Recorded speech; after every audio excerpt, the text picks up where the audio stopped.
And experts in gender-based violence have renewed calls for collective actions, including the strategic use of technology to combat all forms of gender and domestic violence, while encouraging victims to speak up and seek timely help. The call was made at the annual conference of the Women of Inestimable Value Foundation held in Lagos as part of efforts to raise awareness and strengthen advocacy against abuse in homes and communities. Speaking with the journalists at the event, the founder of the foundation, Blessing Okojie Eze, described the gender-based violence as a major social challenge that cuts across age, class, and religion.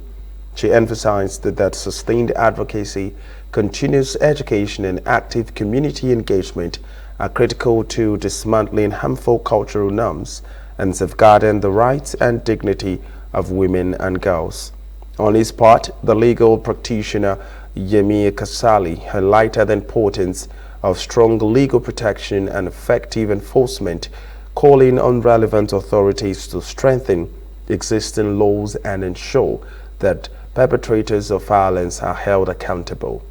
He noted that access to justice, counseling services, and the provision of safe spaces for survivors must be prioritized in order to effectively combat gender and domestic violence.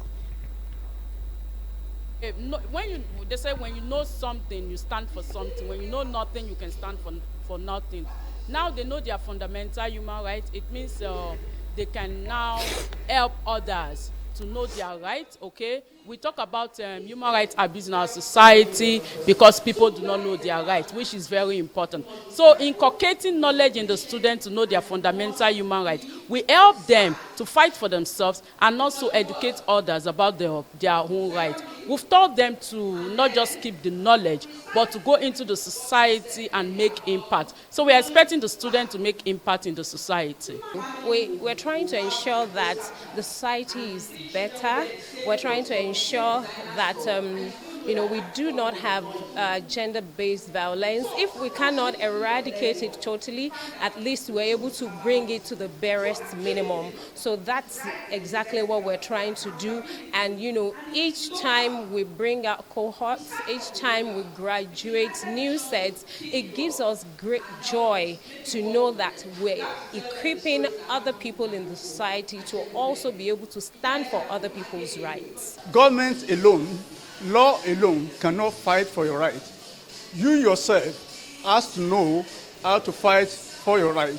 So this organization is one way or the other supporting Lagos State government activities in respect of fighting for domestic violence. I told you one of the abuses is domestic violence. So by the time they raise up children who know how to do it, they are backing up the government, they are backing up the society, they are educating the society on how to fight for their rights. So for me, there are another realm of society who are standing up to bring up the way to fight for your rights. Know your rights under the Constitution, know your rights. For example, now something happened to a woman, cry out. So that's exactly what they are doing. Don't die in silence. So they are taking up the toga to back up the government. Having mentors and people that are actually in the industry currently as we speak. So they are, if in advance, they're passing the torch on to us. So we will have the resources and tools necessary to carry it on in terms of the impact.